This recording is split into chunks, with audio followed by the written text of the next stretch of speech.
Welcome to Kenton's videos. Enjoy the video.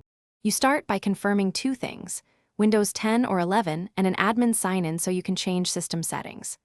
Once done, make sure airplane mode is off in the Action Center because that disables wireless radios.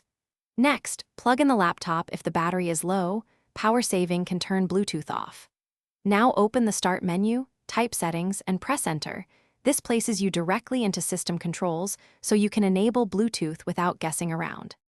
You navigate to Settings, then Bluetooth and devices on Windows 11, or devices then Bluetooth on Windows 10. This is the direct path to the adapter controls.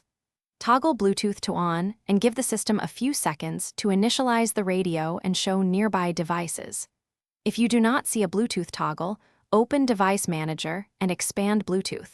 Look for the adapter and its status. That step confirms whether Windows recognizes the hardware and tells you if a driver update is needed. You pair by clicking Add Device, choosing Bluetooth, and selecting your accessory. Confirm any PIN shown to complete the bond. If the Bluetooth toggle or adapter is missing, go to Device Manager, right-click the adapter, and choose Update Driver or Uninstall, then restart to force reinstall. This often fixes driver corruption. If pairing still fails, run the built-in Bluetooth troubleshooter or restart Windows. These final steps resolve most conflicts, so Bluetooth becomes usable again. Thanks for watching. Consider subscribing if we helped you.